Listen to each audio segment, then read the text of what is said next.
आज के इस वीडियो में हम बात करेंगे एक डेटा एनालिस्ट कैसे बन सकते हैं जिसमें कोई कोडिंग और प्रोग्रामिंग की जरूरत नहीं हो, जिसकी इंडिया में सैलरी 3 लाख से 6 लाख पर एनम होती हो और अगर आपको इस फील्ड में एक्सपीरियंस हो गया तो आपकी सैलरी 15 से 20 लाख पर एनम हो सकती है। यही अगर आप यूके या यूएस जैसी कंट्री में डेटा एनालिस्ट की जॉब करते हैं तो आपकी सैलरी $1 लाख पर एनम हो सकती है। आज के इस वीडियो में हम बात करेंगे डेटा एनालिस्ट कौन होते हैं और ये क्या काम करते हैं। डेटा एनालिस्ट बनने के लिए आपको क्या क्या सीखना पड़ता है, डेटा एनालिस्ट की जॉब आप कहां से और किस तरह से अप्लाई कर सकते हैं। तो सबसे पहले जानते हैं एक डेटा एनालिस्ट और डेटा साइंस में क्या डिफरेंस है, जो कि बहुत सारे स्टूडेंट को क्लियर पता नहीं होता है। सबसे पहले आप ये जान ले, डेटा एनालिस्ट और डेटा साइंस सेम प्रोफेशन नहीं है, ये दोनों अलग अलग प्रोफेशन है। डेटा एनालिस्ट, जो कि इसके नाम से ही पता चल रहा है, इसमें डेटा को एनालाइज किया जाता है। डेटा एनालिस्ट में डेटा को कलेक्ट और प्रोसेस करने पर फोकस किया जाता है। जब किसी डेटा एनालिस्ट को कोई डेटा दिया जाता है तो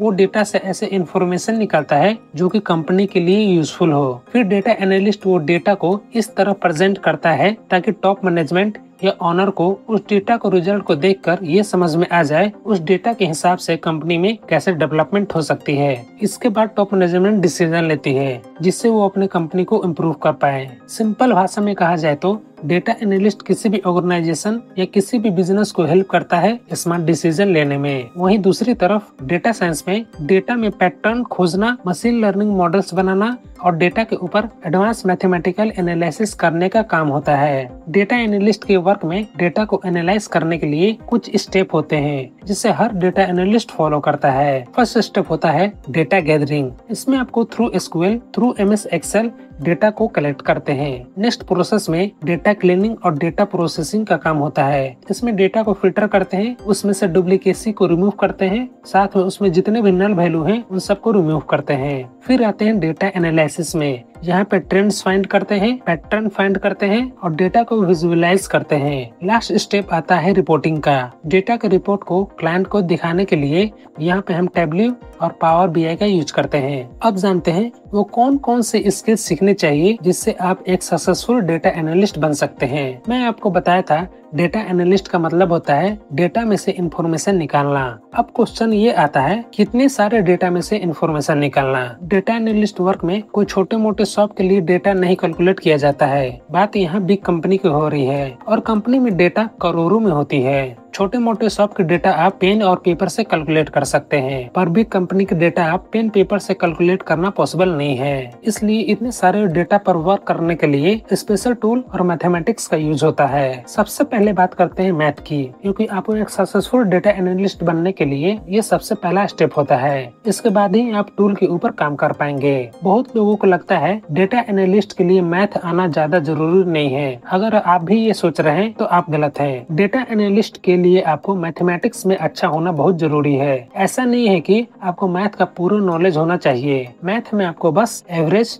calculus, probability, linear algebra, statistics, ये सब मैथ आपको आना चाहिए। ये सारे जो मैथ मैं आपको जो बताया हूँ उसे आप 10th और 12th क्लास में जरूर पढ़े होंगे। अगर वो मैथ आपका अभी भी क्लियर है तो आपको ज्यादा पढ़ने की जरूरत नहीं है, आपका उतना में ही काम बन जाएगा। उससे ज्यादा आपको मैथ की जरूरत नहीं पड़ेगी। मेन जो 3 मैथ का चैप्टर है जो डेटा एनालिस्ट में सबसे इम्पोर्टेंट होता है वो हो स्टैटिस्टिक्स, अलजेब्रा और प्रोबेबिलिटी। इन तीनों को आपको अच्छा नॉलेज होना चाहिए। अब मेरा नेक्स्ट पॉइंट है एक्सेल। बहुत सारे लोगों को लगता है आज के टाइम में एक्सेल ज्यादा यूजफुल टूल नहीं रहा। बहुत लोग आपको यही सजेस्ट करेंगे ये आउटडेटेड हो चुका है, पर ऐसा कुछ नहीं है। एक्सेल की सबसे अच्छी बात यह है इसमें आपको कोई कोडिंग करने की जरूरत नहीं पड़ती और इसे कोई भी बंदा इजिली यूज कर सकता है। ये आपके काम को फास्ट करता है, इससे ऑपरेट करना बहुत ही आसान है। मेरा यही सजेशन है, अगर आपके पास स्मॉल क्वांटिटी में डेटा है तो आपको एक्सेल ही यूज करना चाहिए। कुछ लोग एडवांस दिखाने के चक्कर में डेटा एनालिस्ट के काम को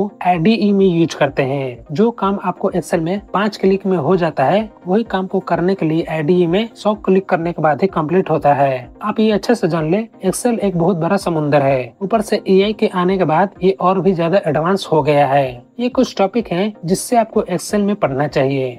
फॉर एग्जाम्पल, आपको एक्सेल का बेसिक आना जरूरी है। उसमें आपको सम, एवरेज, मीन, मीडियन, ये सब सारे बेसिक में आते हैं। इसमें आपको एडवांस कुछ फार्मूला भी मिलेंगे जैसे कि काउंटिफ, समिफ, मैच, इंडेक्स, वी लुकअप, ये सब एक्सेल के एडवांस कुछ टॉपिक हैं जो कि आपको कवर करना पड़ेगा। इसमें आपको चार्ट, फिल्टर, सॉर्ट, ये सभी आपको पढ़ना पड़ेगा। साथ में आपको पाइवट टेबल और पाइवट चार्ट भी पढ़ना पड़ेगा। एक्सेल में आपको VPA और मैक्रो पढ़ने की जरूरत नहीं है, क्योंकि ये आज के डेट में अपडेटेड हो चुका है। VPA और मैक्रो की जगह ऐसे बहुत सारे टूल आ चुके हैं जिसमें काम करना आपको आसान हो सकता है।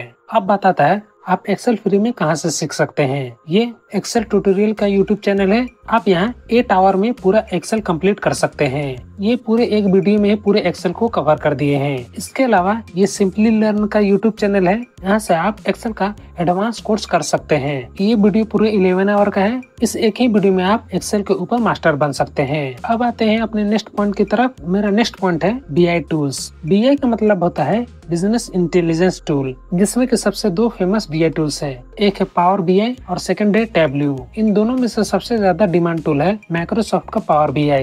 ये इसलिए ज्यादा फेमस है क्योंकि इसमें प्रोग्रामिंग की जरूरत नहीं पड़ती और पावर BI टैबल्यू को कंपेयर में थोड़ा आसान है। पावर BI किसी भी कंपनी का या किसी भी डिपार्टमेंट का पर्सन इसे आसानी से यूज कर सकता है। इस टूल को आप 2 से 3 मंथ के अंदर कंप्लीट सीख सकते हैं। साथ में पावर BI के अंदर बहुत ही अच्छे फीचर हैं। पावर BI में ड्रैग ड्रॉप का फंक्शन होता है, जिससे आपका काम आसान हो जाता है। इसमें फार्मूला का भी यूज होता है, सिमिलर टू एक्सेल। इस टूल की हेल्प से आप इस टाइप के डेटा को इस तरह से रिप्रेजेंट कर सकते हैं। जिस रिपोर्ट को टॉप मैनेजमेंट या क्लाइंट को दिखाते हैं तो उसे क्लियर समझ में आ जाता है कि किस रीजन में सेल सबसे ज्यादा है, कौन सा डिपार्टमेंट में ज्यादा कंप्लेन है और किस एरिया में ज्यादा मार्केटिंग करने की जरूरत है। मुझसे अगर आप पूछेंगे कि इन दोनों में सबसे बेस्ट टूल कौन सा है, तो मैं आपको पावर BI ही सजेस्ट करूंगा। इसका बहुत कारण है। फर्स्ट ये है कि ये माइक्रोसॉफ्ट की तरफ से है। इसके साथ पावर BI माइक्रोसॉफ्ट के अदर प्रोडक्ट के साथ सिंपली इंटीग्रेट कर जाता है। ऊपर से आज के डेट में माइक्रोसॉफ्ट AI में बहुत इन्वेस्ट कर रहा है। आने वाले टाइम में माइक्रोसॉफ्ट के साथ AI का भी यूज कर सकते हैं, जो आपके काम को बहुत ही आसान बना देगा। एक्सेल में AI का कैसे यूज किया जाता है, अगर आप ये जानना चाहते हैं तो इस वीडियो को जरूर देखें। इसका लिंक आपको डिस्क्रिप्शन बॉक्स में मिल जाएगा। सेकंड टूल है टैबल्यू। टैबल्यू में जब आप डैशबोर्ड बनाएंगे तो उसका डिजाइन लुक बहुत ही अच्छा होता है। टैबल्यू में ऐसे बहुत सारे फीचर हैं जो कि शायद आपको पावर BI में नहीं मिलने वाले। इसलिए मैं आपको यही सजेस्ट करूंगा कि आपको सबसे पहले पावर BI से स्टार्ट करना चाहिए, उसके बाद आप टैबल्यू में स्विच कर सकते हैं। तो फ्रेंड्स, चलते हैं अपने नेक्स्ट पॉइंट की तरफ। मेरा नेक्स्ट टूल है SQL जो कि डेटा एनालिस्ट का मोस्ट इम्पोर्टेंट पार्ट है। इस बात को अपने माइंड में हमेशा के लिए नोट कर ले। अगर आप डेटा एनालिस्ट के फील्ड में कैरियर बनाना चाहते हैं तो आपको SQL आना ही चाहिए। SQL की अगर डिफिनेशन की बात करें तो सिंपल भाषा में मैं कहूँ, SQL एक तरह से लैंग्वेज होता है जो डेटाबेस से इंटीग्रेट करने के काम में आता है। अगर आपको डेटा एनालिस्ट में 3-4 साल काम करते हुए हो गया, उसके बाद आप किसी दूसरे कंपनी में जॉब के लिए अप्लाई करेंगे, उस टाइम आपसे SQL के बारे में जरूर क्वेश्चन पूछे जाएंगे। अब ये सवाल आता है, SQL में आपको कौन सा SQL सीखना चाहिए। इसमें बहुत सारे वैरायटी होते हैं। For example MySQL, PostgreSQL, MS SQL। मैं आपको यही सजेस्ट करता हूँ कि आपको MySQL से स्टार्ट करना चाहिए, क्योंकि MySQL काफी स्ट्रेट फॉरवर्ड है। इसमें क्वेरीज को रन करना बहुत ही आसान है, साथ ही ये ओपन सोर्स भी है। MySQL को सीखना बहुत ही आसान है। इससे आप 20 से 25 दिन के अंदर पूरा कंप्लीट सीख सकते हैं। बस ज्यादा टाइम आपको टेबल ज्वाइनिंग, विंडो फंक्शन, सब क्वेरीज, रिलेशनशिप, प्राइमरी की, फॉरेन की, इन सब में लगने वाला है। अगर आप लोग और भी ज्यादा एडवांस में जाना चाहते हैं तो MySQL के साथ आपको PHP MyAdmin को भी डाउनलोड करना चाहिए और अपने कंप्यूटर में इसे इंस्टॉल कर लेना चाहिए। इसे इंस्टॉल करके आप विजुअलाइज कर पाएंगे कि डेटा किस तरह से काम कर रहा है, डेटा कैसे टेबल में ऐड हो रहा है, डेटा कैसे टेबल से डिलीट हो रहा है और डेटा कैसे फिल्टर होता है। इस सॉफ्टवेयर की हेल्प से आप सब कुछ प्रैक्टिस करके देख सकते हैं। SQL को सीखने के लिए सबसे बेस्ट वेबसाइट है W3 स्कूल। यहाँ आप SQL को सीखने के साथ लाइव प्रैक्टिस भी कर सकते हैं। W3 स्कूल के अलावा ये कुछ ऐसे वेबसाइट है जहाँ से आप SQL को ऑनलाइन प्रैक्टिस कर सकते हैं। आप इन सारे वेबसाइट की हेल्प से आप अपने मोबाइल से भी SQL का प्रैक्टिस कर सकते हैं। For example HackerRank SQL, 8 week SQL challenge, ये दोनों ऐसे वेबसाइट हैं जहां से आप SQL को ऑनलाइन रन कर सकते हैं। अब बात करते हैं आप SQL फ्री में कहां से सीख सकते हैं। फ्री में SQL आप याहू बाबा के यूट्यूब चैनल से कंप्लीट सीख सकते हैं। यहाँ आपको SQL का टोटल 38 वीडियो मिलता है। अगर इन सारे वीडियो को आप देखकर उस पर प्रैक्टिस कर लेते हैं तो आप SQL में मास्टर बन जाएंगे। अब आते हैं अपने लास्ट पॉइंट की तरफ, जो कि डेटा एनालिस्ट बनने के लिए बहुत ही जरूरी है, और वो लास्ट पॉइंट है कोडिंग। अगर आप डेटा एनालिस्ट में एडवांस लेवल तक जाना चाहते हैं तो आपको कोडिंग भी सीखना चाहिए। ये जरूरी नहीं है कि आपको डेटा एनालिस्ट बनने के लिए कोडिंग आना जरूरी है। आपको डेटा एनालिस्ट में बिना कोडिंग के भी जॉब मिल सकता है, पर आज के टाइम में कंपटीशन बहुत ज्यादा बढ़ गया है। अगर आप बस एक्सेल और पावर बीआई पर डिपेंड करते हैं तो आपको इस फील्ड में ग्रोथ 100% रुक जाएगा। कोडिंग का बेस्ट पार्ट ये है कि अगर आप डेटा एनालिस्ट के बाद मशीन लर्निंग इंजीनियर या डेटा साइंटिस्ट बनना चाहते हैं तो उस टाइम आपको कोडिंग बहुत हेल्प करेगा।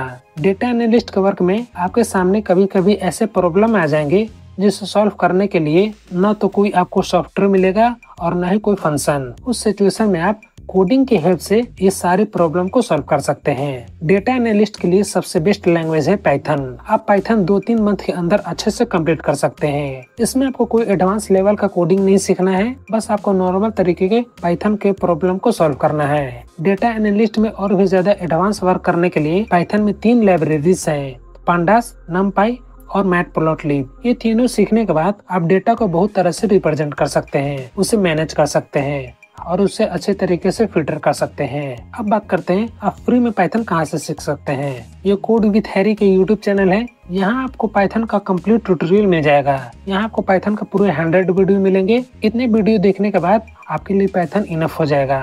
इतने वीडियो डेटा एनालिस्ट वर्क के लिए इनफ है। इसके अलावा और भी टूल हैं जो डेटा एनालिस्ट के फील्ड में यूज होते हैं, लाइक आर लैंग्वेज, हडूप। पर आपको ये सारे टूल सीखने की जरूरत नहीं है, आपको बस एक ही लैंग्वेज सीखना है, उसी से आप एडवांस लेवल तक का डेटा एनालिस्ट में काम कर सकते हैं। अब बात करते हैं डिग्री की। मैं आपको प्रूफ के साथ दिखा सकता हूँ। एक बायोलॉजी का स्टूडेंट भी डेटा एनालिस्ट बन सकता है, एक आर्ट्स का स्टूडेंट भी डेटा एनालिस्ट के फील्ड में जॉब कर सकता है। ये जरूरी नहीं है कि डेटा एनालिस्ट जॉब के लिए आपको IT फील्ड से होना जरूरी है। आपके पास कोई भी डिग्री हो ये मैटर नहीं रखता। अगर आप मुझसे पूछे तो डेटा एनालिस्ट की जॉब के लिए क्या डिग्री या सर्टिफिकेट हेल्प करती है, तो मेरा यही आंसर है, कुछ हद तक ये आपको हेल्प करती है। लेकिन अगर आपका स्किल अच्छा है तो उसके बाद आपके सामने कोई डिग्री मैटर नहीं रखता है। अब बात करते हैं डेटा एनालिस्ट जॉब की। डेटा एनालिस्ट फील्ड में हजारों की तादाद में जॉब अवेलेबल है। फॉर एग्जांपल, अगर आप डेटा एनालिस्ट बनते हैं तो आपको job technology, marketing, finance, education, health care, इन सब फील्ड में हो सकता है। अब जानते हैं डेटा एनालिस्ट जॉब आप कहां से अप्लाई कर सकते हैं। इस फील्ड में आपको जॉब करना है तो सबसे बेस्ट तरीका है, सिंपली आपको जॉब पोर्टल के वेबसाइट से डेटा एनालिस्ट जॉब के लिए अप्लाई करना चाहिए। आज इंटरनेट पे ऐसे बहुत सारे जॉब पोर्टल वेबसाइट हैं। For example Indeed, LinkedIn, naukri.com, Times job, Glassdoor, Shine, fresher world, इन सब वेबसाइट से आप डेटा एनालिस्ट का जॉब अप्लाई कर सकते हैं। मैं आपको एग्जांपल के साथ दिखाता हूँ। ये naukri.com का वेबसाइट है। यहाँ आप डेटा एनालिस्ट लिख कर चेक कर सकते हैं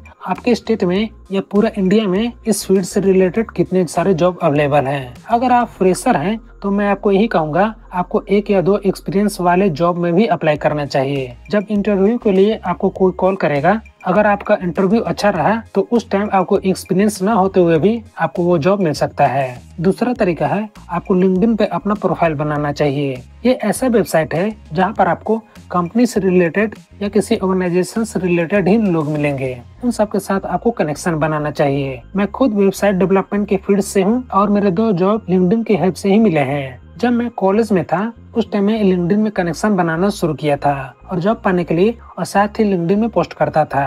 और जो मैं अपने कॉलेज में प्रोजेक्ट बनाता था उसे मैं अपने लिंक्डइन में पोस्ट करता था। ये सब काम करके ही मेरे आज लिंक्डइन में 12,000 प्लस कनेक्शन है। और मेरा मानना है जितना ज्यादा आपका कनेक्शन होगा जॉब मिलने में, उतने ही ज्यादा लोग आपको हेल्प करेंगे। इसलिए इस पॉइंट को हमेशा के लिए नोट कर लो। जो भी आप अपने डेटा पर काम करोगे, प्रैक्टिस करोगे, वो सब लिंक्डइन पर पोस्ट करते रहो और साथ ही लोगों को टैग भी करो, स्पेशल उस कंपनी के लोगों को जिस कंपनी में आप जॉब लेना चाहते हो। अब बात करते हैं डेटा एनालिस्ट के फील्ड में सैलरी कितने तक हो सकती है। अगर आप डेटा एनालिस्ट बनते हैं तो इसमें सबसे पहले लेवल है फ्रेशर डेटा एनालिस्ट का। उसमें आपको 6 लाख से लेकर 8 लाख पर एनम का पैकेज मिल सकता है। अब बात करते हैं इसमें नेक्स्ट लेवल की। जब आपको इस फील्ड में 2 से लेकर 3 साल का एक्सपीरियंस हो जाता है तो उसके बाद आप सीनियर डेटा एनालिस्ट के लिए अप्लाई करते हैं। उस टाइम आपकी सैलरी 9 लाख से लेकर 14 लाख पर एनम हो जाती है।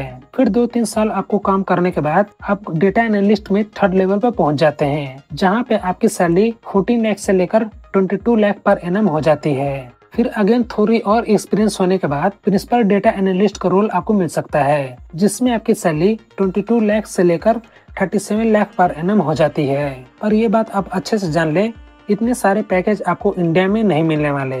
इंडिया में मैक्सिमम सैलरी आपको 15 लाख पर एनम तक मिल सकती है। अगर आप इससे भी ज्यादा सैलरी एक्सपेक्ट करते हैं तो आपको यूके या यूएस जैसी कंपनी में मिल सकती है। आप यहाँ देख सकते हैं स्विट्जरलैंड में डेटा एनालिस्ट की सैलरी कितनी है, यूएसए में डेटा एनालिस्ट की सैलरी कितनी है। डेटा एनालिस्ट की सैलरी डिपेंड करता है लोकेशन पे, अलग अलग लोकेशन की अलग अलग सैलरी होती है। इस ग्राफ में आप देख सकते हैं डेटा एनालिस्ट के प्रोफेशन के बेस पे आपकी सैलरी क्या होती है। अगर आप फ्रेशर डेटा एनालिस्ट की जॉब करते हैं तो आपकी सैलरी यूएस में $71,000 तक होती है। वहीं आप डेटा आर्किटेक्ट की जॉब करते हैं तो यूएस में उसकी सैलरी $1 लाख के ऊपर तक चली जाती है। आप इस ग्राफ में देख सकते हैं आपके एक्सपीरियंस के बेस पे आपकी सैलरी डेटा एनालिस्ट में कितनी होती है। फ्रेशर हैं या आपको 1 साल का एक्सपीरियंस है तो आपको डेटा एनालिस्ट की सैलरी $64,000 तक हो सकती है। वहीं आपको इस फील्ड में 15 साल का एक्सपीरियंस हो गया तो आपकी सैलरी $1 लाख तक हो सकती है। तो फ्रेंड्स, आपने इस वीडियो में जाना डेटा एनालिस्ट के रोड मैप के बारे में। अगर आपको इस वीडियो से रिलेटेड कोई भी क्वेश्चन है तो आप नीचे डिस्क्रिप्शन बॉक्स में शेयर कर सकते हैं। तो फ्रेंड्स, मिलते हैं किसी और वीडियो में, तब तक के लिए take care and best of luck.